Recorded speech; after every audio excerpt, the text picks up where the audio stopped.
Agora, começando aqui o tema do podcast, como é que a gente pode falar para quem caiu de paraquedas aqui, não está nem acompanhando essa questão de uma possível, vamos colocar assim, intervenção americana na Venezuela? O que está É. acontecendo lá?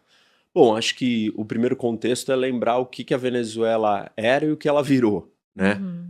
Acho que isso é importante. A Venezuela passa por um processo de destruição, deterioração, por um projeto político destrutivo, e é um case interessante, porque a Venezuela tem as maiores reservas de petróleo do mundo. Então, né, recurso natural não é Ok. sinônimo de riqueza, ao contrário, tem um monte de estudo que mostra isso. Quanto mais recurso natural você tem, maiores as chances são do governo do seu país ser autoritário, ditatorial, porque você tem uma fonte de dinheiro gratuita que você só precisa tirar dali. Então isso facilita ou favorece concentração de poder. Quem dominar aquela fonte vai ter toda a riqueza do país.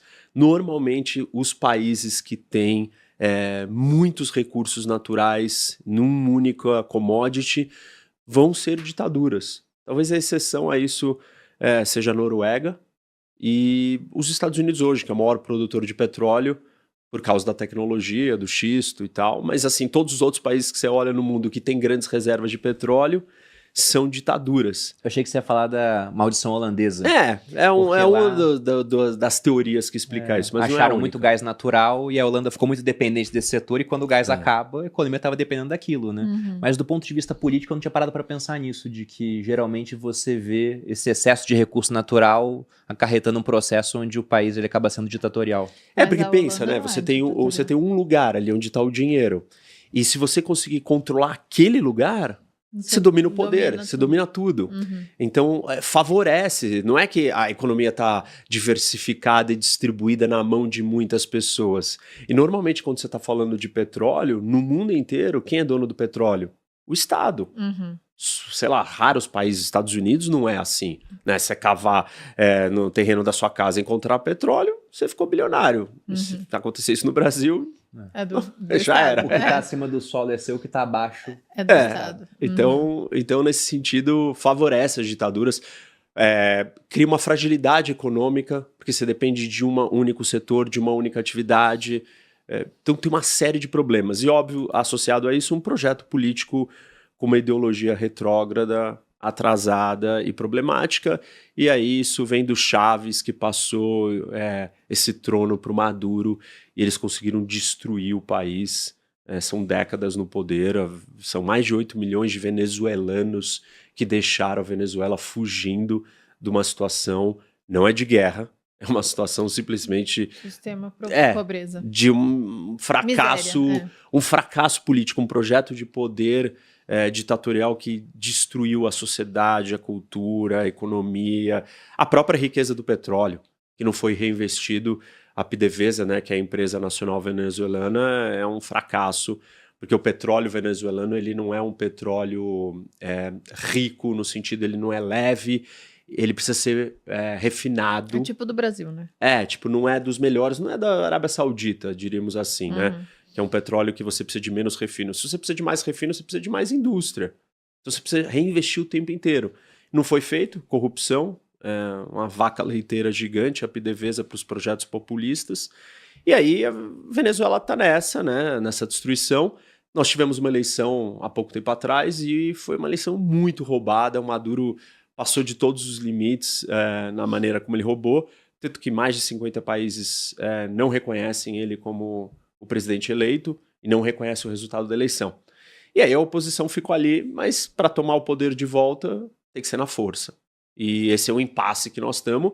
E aí, com a chegada do Trump, o Trump falou: olha, não vou fazer alguma coisa. Já estava na hora de alguém fazer alguma coisa. Óbvio que quando a gente fala em fazer alguma coisa é sempre muito difícil, porque você vai entrar para fazer o quê? Sanção econômica não resolve, já não resolveu. Pressão política não vai adiantar. E, no final das contas, estamos falando de uso da força. E o uso da força não é simples, não é derrubar ou matar o Maduro. Isso é ridículo. Os Estados Unidos faz isso, assim, piscar de olhos. O ponto é o que vem depois, ou como que o país se organiza depois. Então, mais ou menos esse é o contexto aí do que Está acontecendo. Mas ele já sabe o que ele vai fazer? Já tem uma... A gente já sabe? Não, ninguém sabe. Mas eu diria assim, eu acho que ele tem... são basicamente 4 opções, vai. A primeira delas é fazer pressão militar, política e econômica para que o exército derrube o Maduro e entregue o poder para alguém. Então tem um golpe. Ele indica isso quando ele aumenta a recompensa da cabeça do Maduro para 50 milhões de dólares.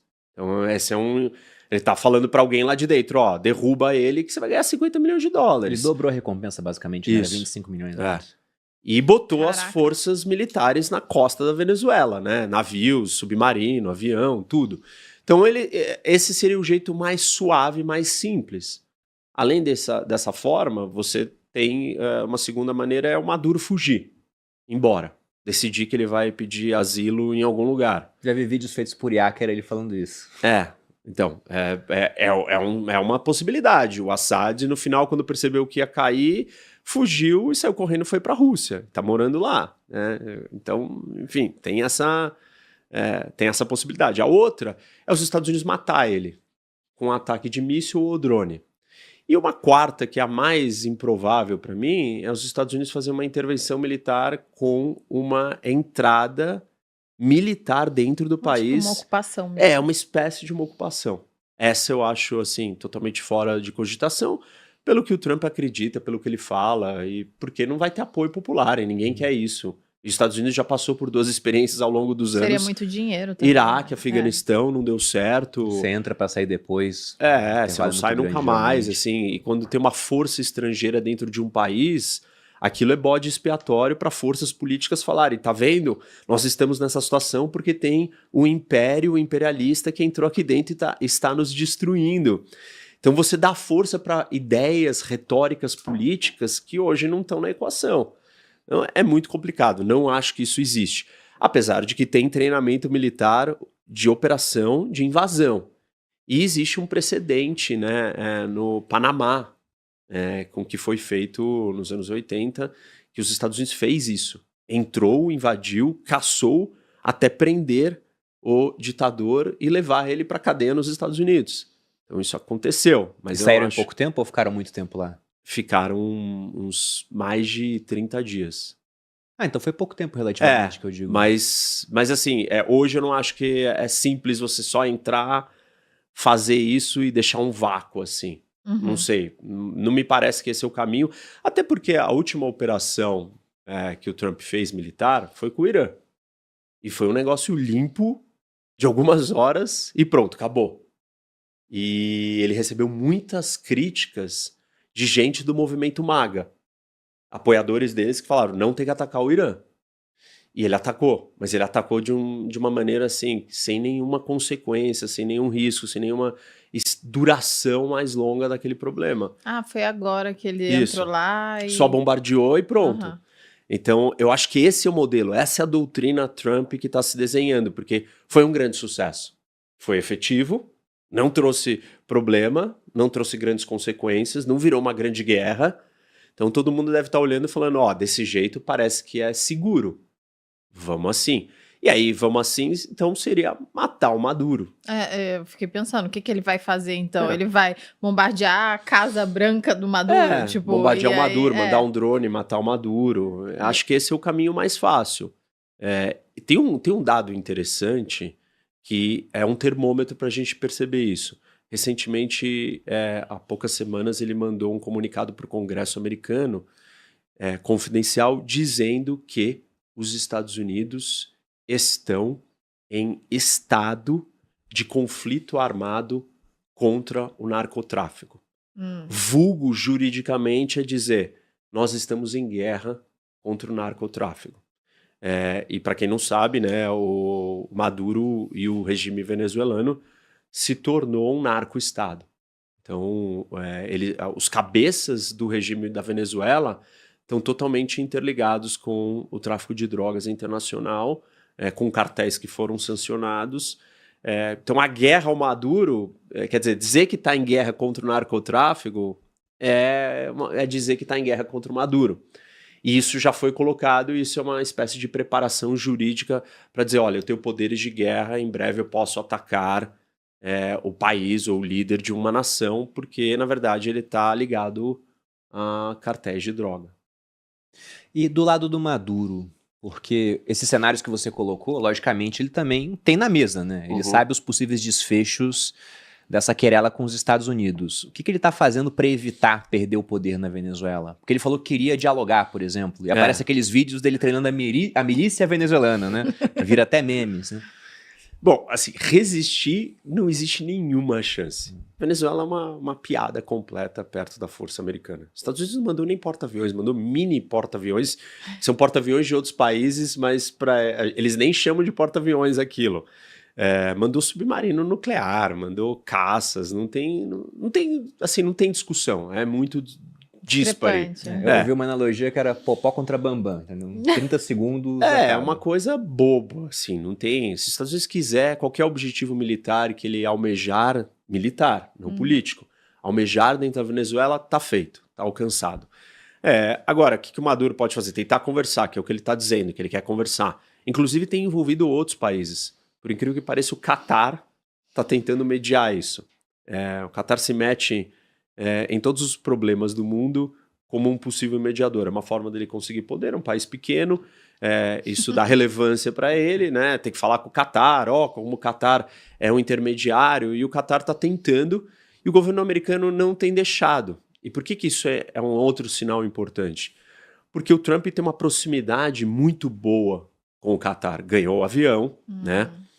O novo Air Force One, de presente do Catar. Os filhos do Trump estão fazendo negócios bilionários no Catar. O Catar acabou de entregar, em grande medida, o acordo com o Hamas, com a pressão do Trump. Então a relação com o Catar é muito boa. O Trump ficou incomodado quando Israel atacou o Catar.